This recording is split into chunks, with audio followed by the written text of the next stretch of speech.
স্বৈরাচার শেখ হাসিনা সরকারের সাবেক সমাজ কল্যাণ মন্ত্রী নুরুজ্জামান আহমেদের মেয়ের জামাই জিল্লুর রহমান চৌধুরীর দখলে দেশের ২৪টি স্থলবন্দর। শ্বশুরের প্রভাব খাটিয়ে গত বছরের অক্টোবর মাসে বাংলাদেশ স্থলবন্দরের চেয়ারম্যান হয় জিল্লুর রহমান। চেয়ারে বসেই শুরু করেন অনিয়ম, দুর্নীতি আর নিয়োগ বাণিজ্য। অল্প কদিনের মধ্যেই ৫ একর জমিতে গড়ে তোলেন শত কোটি টাকার আলিশান বাড়ি। মালিক হয়ে যায় একাধিক বিলাসী গাড়ির। শ্বশুরবাড়ির এলাকায় স্ত্রীর নামে ১০০ একর জমি কেনে জিল্লুর রহমান।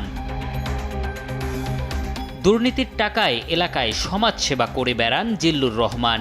একাধিক মসজিদ, মাদ্রাসা প্রতিষ্ঠা করে সেখানেও অবৈধ আয়ের দোকান খুলে বসেন তিনি।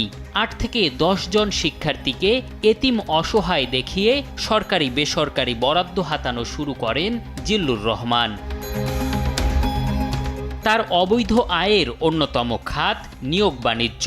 আউটসোর্সিংয়ের মাধ্যমে ধাপে ধাপে শত শত নিয়োগ দিতে শুরু করেন জিল্লুর, যাতে ২ থেকে ৫ লাখ টাকা ঘুষ নেয়ার অভিযোগও ওঠে তার বিরুদ্ধে।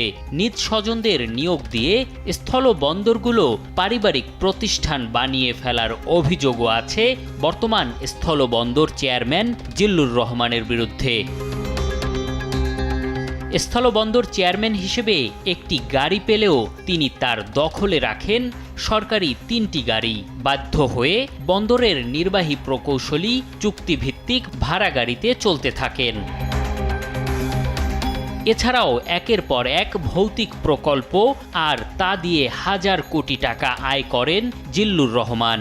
তার অনিয়ম, দুর্নীতি নিয়ে মুখ খুলতে গিয়ে বন্দরের অনেককে দিতে হয়েছে মাশুল, হতে হয়েছে বদলি, শাস্তির মুখে পড়তে হয়েছে অনেককে।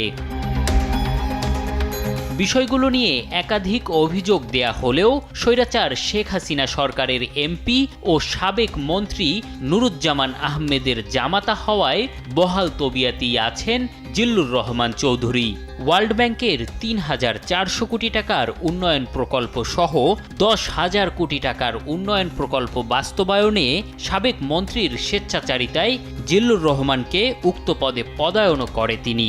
কোটা বিরোধী আন্দোলনে ৫ আগস্ট সরকার পতনের পর নিজ ক্ষমতায় ভাটা লাগতে পারে, সেই কারণে তড়িঘড়ি করে ৮ আগস্ট আরও কিছু নিয়োগ বাণিজ্য করে ফেলেন জিল্লুর রহমান। এম এ আজিম, দেশ টিভি, ঢাকা।